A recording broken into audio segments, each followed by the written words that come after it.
Hi, my name is Ron Lehman. I'm from the Faux School in Frederick, Maryland, where I teach decorative painting workshops, and you can actually hire me to come to your home or your business and complete projects of all different shapes, sizes, you name it, I'll do it.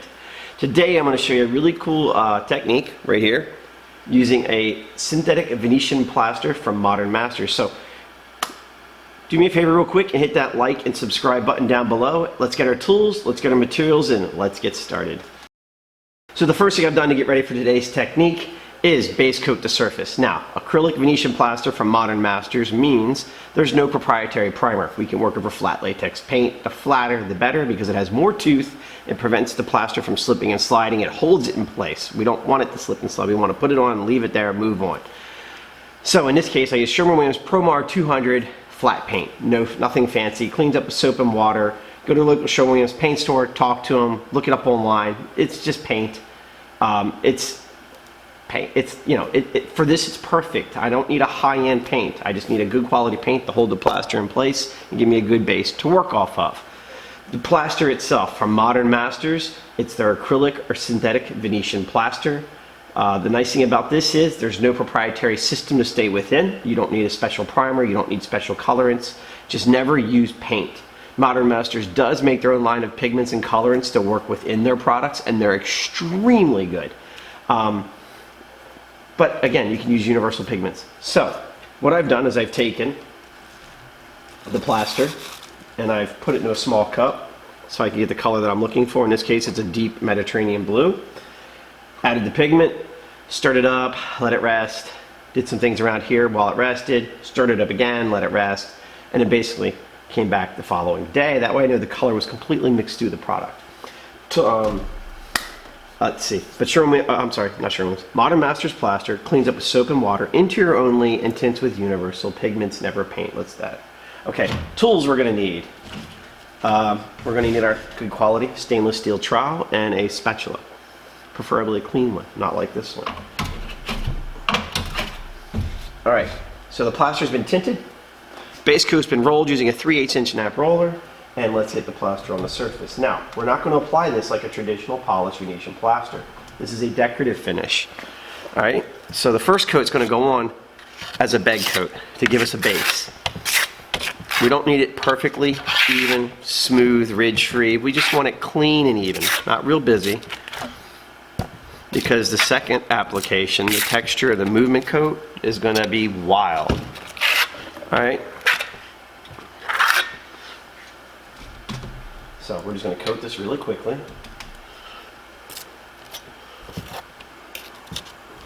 then we're going to dry it. Now the other thing about drying this has to be 100% dry. Sometimes with lime plasters you can work wet over wet or into damp. Not with this stuff. What happens is it tends to get a skin over top of the surface. And if you try to go back over it, you come across, you peel that skin over, and you've got a big mess on your hands. All right, need a little bit more to finish it, and then we're gonna let it dry. All right, that's all we got to do. We just don't want to see any heavy. We don't want to see a lot of movement to it. We need a base, a good base. All right. That's it. Has to dry 100%, and we'll come back in a few minutes and do our next step in the process. Okay, so the base coat or bed coat has dried. Almost. I left a little spot here. It's a little damp. See the coloration difference between damp and humid and versus dry? Keep that in mind, because that means simply if you're trying to make a sample for a customer and you mix it up in the cup or the container and just simply run it on the wall and don't get a dry sample approval, you could be way off. All right, that's simple. All right, next step in the application. We're going to get our trowel and our plaster. Everything's the same, nothing's changing. Just didn't clean off my tool properly, like a knucklehead.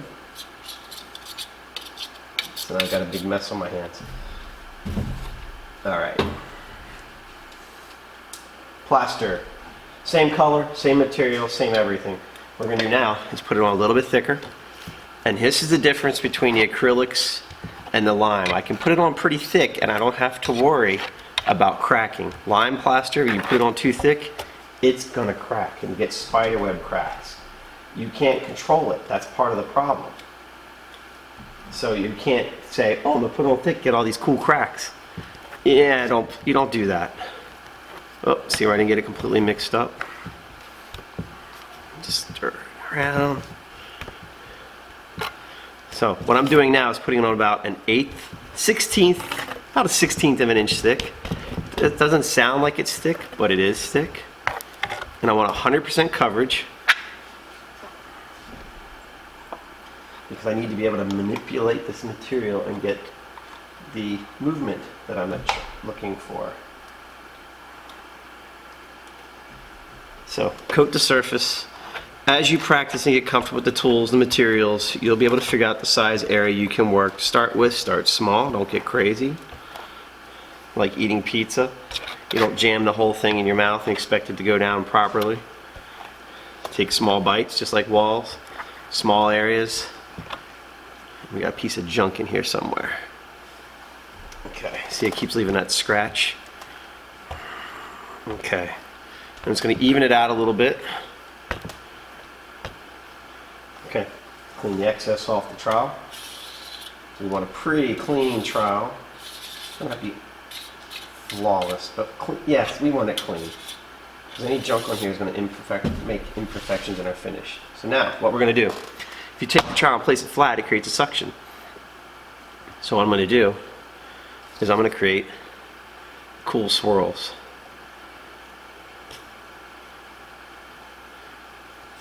And you're like, oh, it's a sample board, that's easy. Look, if it's a corner, it's simple. Swirl your way out of it. All right, don't make circles. We don't want them, for this I don't want them like perfect lines of circles. I don't want like big giant random ones and little tiny random ones. I want a nice, even, uniform look. No oblongs, no ovals. I'm trying to get nice, even circles. Okay, 100% coverage.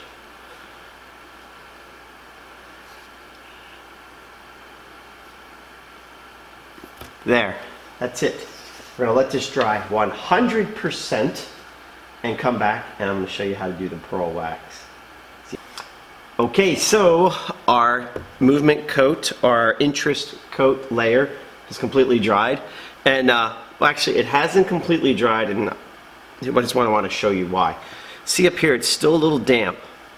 Now, it's a sample board, so I can kind of push my luck with this. If this was a job, I would not push it, but see where it's darker here? This plaster in this color dries about 30% lighter than when it's wet. So always make a dry sample. Don't just mix it up, throw it on the wall, go get a cup of coffee or soda or whatever and come back and you're like, oh no, that's not the color I made.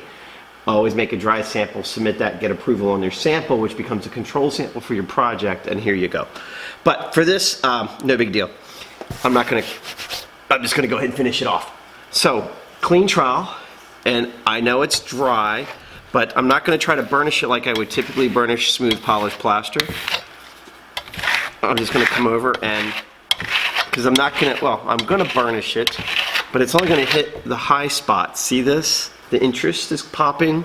We're down here, you don't see it, so you come across it. Now with some of these acrylics, you can get away with doing this. You're never gonna get it super shiny to that highly reflective like you would with traditional polished lime. But for this kind of technique, it's gonna give us exactly what we want.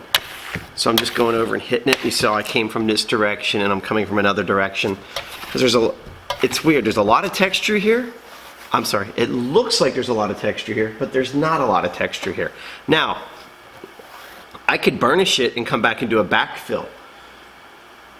And what that would do is give me as smooth as a piece of glass finish. But you're gonna see, and still see all this interest.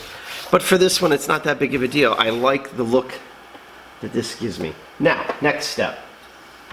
Of course, you'd have to let it dry 100% overnight before you get to the next step. And I grabbed the wrong product. This are, whoops, Italian polishing wax or spatula wax. This is clear wax, all right? So you can clear wax it, leave it like that for a natural look. It's cool. Nothing wrong with it. But I'm gonna put some Magna pearl into the wax. This is a mica powder from Sep Leaf out of New York. Links are below. So if you want to buy everything and recreate this technique as you see it, just click on those links down below. I've already done the work for you. So here's what you gotta do though. I can't mix this for you. This is a quart. I'm going to take 4 tablespoons to 1 quart of wax, and that's going to give me the ratio that I'm looking for. Not heaping, it's kind of like baking. Go to the dollar store or whatever and get yourself some just tablespoons or measuring spoons. You know, you put it on put the spoon in, push the excess off, so you have a level tablespoon, and there's your ratio. Now, you can add more or less based on personal preference, but typically my ratio is not at least, certain colors. It's either 2 tablespoons or 4 tablespoons. And a can like this, believe it or not, will cover about, when you apply it with a trowel, in a thin, even coat, the proper application should get you almost 700 to 800 square feet of square foot out of this little tiny can. Not like paint, it's a skim coat of wax, okay? So, I've already mixed this up. I'm going to whip it up because it's been setting for a little bit. I want my wax nice and creamy. Alright? If it's real cold out, it can get a little pasty. In summertime, it can get super, what do you call it? It can break down a little bit in the super heat. So it's nothing to worry about. Alright. Put it on our trowel. And let's get it on here. And see what it's going to do is it's going to ride on the highs, filling in the lows. And it gives all of our interest more interest. So when I say this is a great accent wall, it's an accent. I think it's perfect for an accent wall. You do a whole room in this, it's super, super busy. And I don't like super busy finishes, but that's just me. I mean, this is just a fun accent wall. Any color. Imagine black with silver, red and gold, green and gold.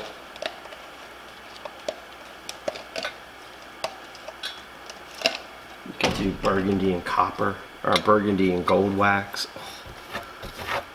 Possibilities are endless. But this is just like a Mediterranean blue. Actually, it's more like a Greek blue. Now, the biggest thing is not to get, excuse me, too heavy with the wax, putting it on, pulling it off. I only want it to rest in those low areas. Because again, if your wax goes on too thick, it can dry cloudy and gray, and you're going to lose the effect of the mica or the pearlescent.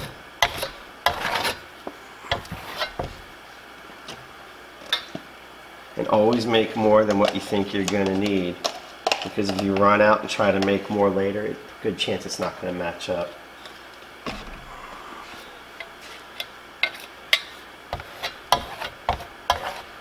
Alright.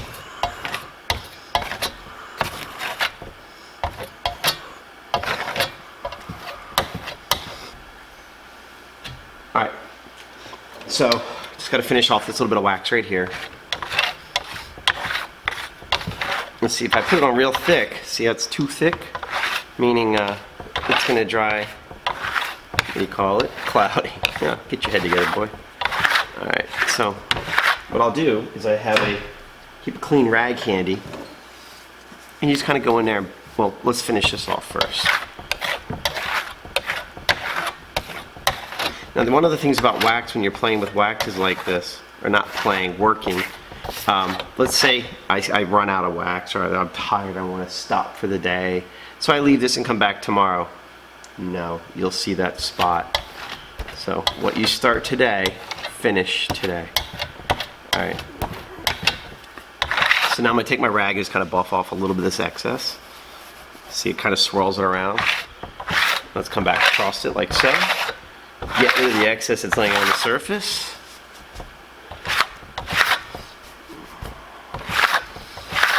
And the reason, excuse me, the reason you do it is because we're going for a nice, even, uniform look. And there we have it. So we let it dry 100%. Safe bet by saying it's overnight. And then come back and buff it with a soft, clean rag. But let me show you what we got so far. All right. Coming in. Look at all that cool movement. All that fun interest, all right? Let's see if we spin it. It's pretty slick. Can't really tell. Now it does have a profile to it. It's not super smooth, I'm not gonna lie. Now, if I did backfill it prior to the wax, so if I did my base coat or bed coat, my interest layer, and then a backfill, it won't be as strong and pronounced as this. So you'd still see it, but it'd be less because there's not as much texture for the wax to rest in to make it pop. So we'll let it dry 100%, buff it out a little bit. It'll become real sexy, real smooth, real lustrous. And then we'll finish her off. So we'll see after this dry. Okay, so it dried completely. I pulled the tape off of it and just, you know, come back and hit it with a soft rag. Now, excuse me, you're not gonna get it super shiny because this technique does not allow that to happen, meaning it has a texture. The wax is going to be uneven. It's still coated, but the high spots, when the rag or the polishing pad hits these high areas, it can't really get down into those low areas. Now it can, but you're going to spend a lot of time buffing it out. So that's why you make a sample, get your samples approved, and sell based on the sample. And there you have it. So now this finish with this wax on it, excuse me, it's water resistant. Once that wax is on there, it's water resistant, it's stain resistant. You can't really damage it unless you get some more wax out, rub over top of it, or put mineral spirits on. And meaning the mineral spirits remove the wax. So if you spray something like that on there, or fingernail polish remover is acetone that women use. So if you put it in a bathroom, be aware of little things like that. If somebody's cleaning their fingernails or doing some kind of heavy cleaning somewhere and it splashes on the wall, it will damage it. But that's like, we're talking paint thinner, acetone. Rubbing alcohol doesn't seem to bother it. And soap and water won't hurt it.